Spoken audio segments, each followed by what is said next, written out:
Hello, beautiful people. How are you today?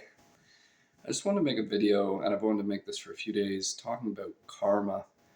I don't think very many people understand karma very well. So many people think karma is simply good or bad, but it's not. There's a ton of gray area in karma. And in my belief system, there's something known as, or there's a group known as the Lords of Karma. And so they would more or less be upper dimensional beings that would help administer the life paths and the karma required to balance one's karma. So you can acquire good karma and bad karma from a variety of perspectives, but the idea is that you're getting back to center. So I do a good deed comes onto me as a simplified version, but more often it would be I do this, deed with good intentions that turns out this way, and then likewise that's interpreted and gets back to me in much the same way. And so even when it comes to respect is a big one when it comes through karma. So we can't respect others more than we respect ourselves. And what I mean by that is that if we don't have a comprehension of what respect is, then we can't give it on to other people.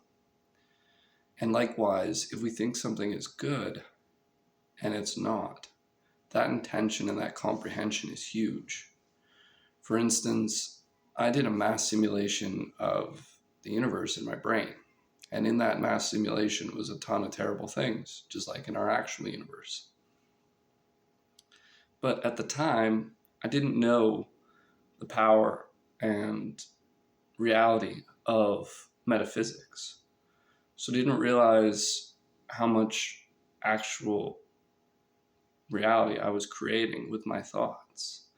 And so I didn't get the karmatic challenge as much as somebody would have been conscious of that.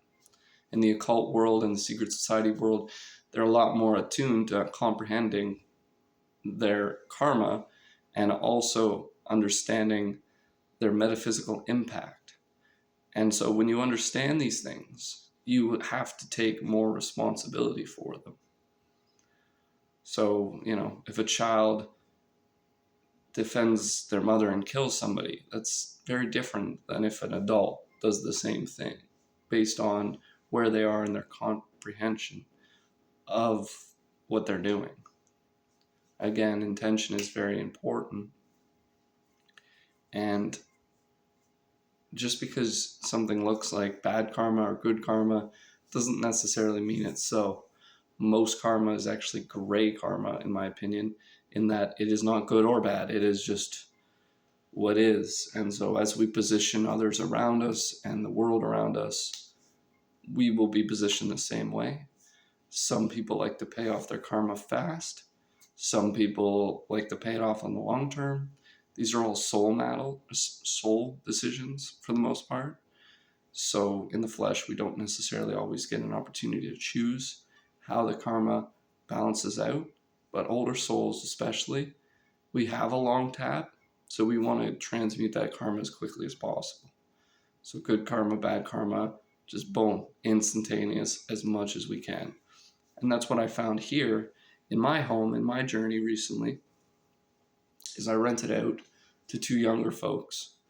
And one of them in particular had an intense amount of trauma, like a ridiculous amount.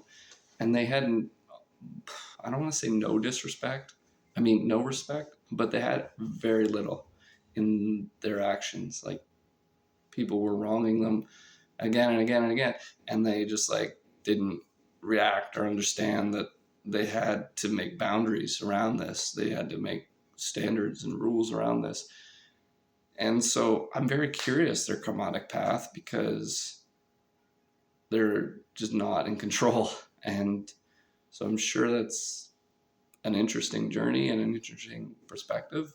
Very scary for most of us. But that's their journey.